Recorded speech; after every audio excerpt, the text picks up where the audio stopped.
The phone vibrated between us on the kitchen counter, not hers, mine. Unknown number. I didn't answer. I watched her watch it instead. A flicker, too fast, like a shadow crossing a window. She kept chopping onions, too calm, too practiced. The message preview lit the screen anyway. Your wife checked out early. Again. No name, no context, just that. The refrigerator hummed, the clock ticked. The house breathed around us like it was waiting. She said, "Who is that?" I didn't look at her. I thought about the trips, the conferences, the hotel receipts folded neatly in her suitcase like pressed flowers. I thought about how my stepdaughter always knew when her mom would be gone before I did, how she stopped making eye contact on departure mornings. I picked up the phone, locked it, slid it into my pocket. "Spam," I said. The lie tasted familiar. She nodded too quickly. The onion slipped from her fingers and hit the counter. A soft, wet sound. I felt something detach inside me. Clean. Surgical. That was the moment.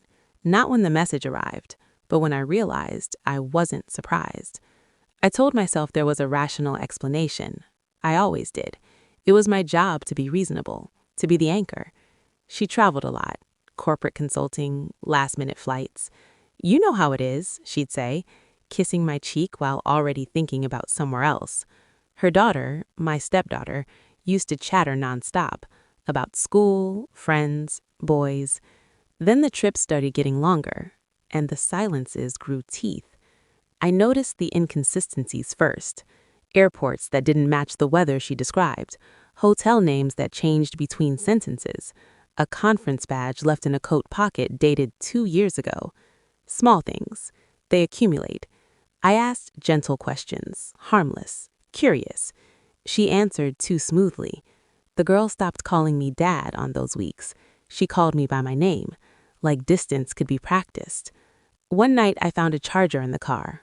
Not mine, not hers. New model. Smelled like cheap cologne and peppermint gum. I put it back. Denial is a quiet room. You furnish it with excuses and call it peace. But that message cracked the wall. Checked out early. Again. Again means pattern. Pattern means choice. And choice means intent. I slept beside her that night, listening to her breathe, wondering how long she'd been sleeping with someone else. I didn't confront her. I became observant. I pulled phone records under the guise of cutting costs, printed them at work, highlighted numbers that repeated like a heartbeat, late nights, early mornings, always when she was away. I booked a refundable ticket to one of her next conferences, same city, different hotel. I didn't tell her. I sat in the lobby across the street and watched her arrive. No luggage, no badge, just a smile she didn't bring home anymore. A man met her, older than me, softer, familiar. They hugged like muscle memory. I didn't follow them. I didn't need to.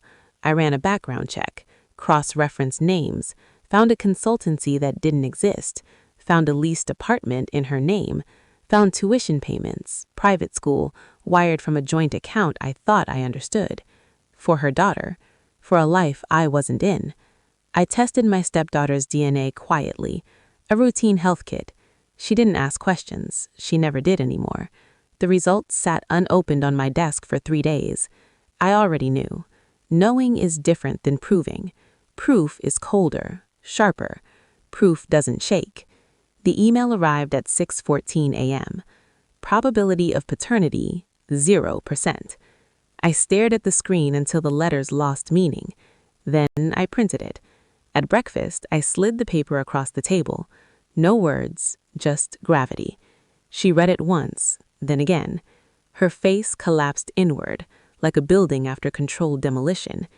"He's not," she started. I raised a hand. Silence obeyed. I asked one question, the only one that mattered. How long? Her mouth opened, closed. Since before we met. The truth landed without sound. I nodded, like I'd confirmed the weather. Her daughter stood in the doorway, watching, always watching. I didn't look at her. I couldn't afford to. I had already packed their bags, neatly, efficiently. Shoes paired, chargers coiled. I'd changed the locks the night before. I handed her a folder. Inside, the lease, the bank statements, the background check, a screenshot of the message. I watched comprehension drain her. "You knew," she whispered. "Yes." "When?" I thought about lying. I didn't. Long enough. She cried then, loud, messy, real. It didn't move me. I knelt in front of her daughter, looked her in the eyes. Finally, "This isn't your fault," I said. She nodded. She already knew that too. They left without another word. "This isn't your fault," I said. She nodded. She already knew that too. They left without another word. The door closed behind them like a verdict. The house felt larger after, emptier, honest. I walked room to room, erasing them. Photos down, toothbrushes gone, the charger tossed in the trash. I felt no triumph, no rage, just clarity. I had been a role, a shelter, a convenient truth. Now I was none of those things. I poured a drink and stood by the window as their car disappeared. Some losses aren't wounds, they're amputations. And sometimes, losing the dead weight is the only way to survive. I turned off the light and didn't look back.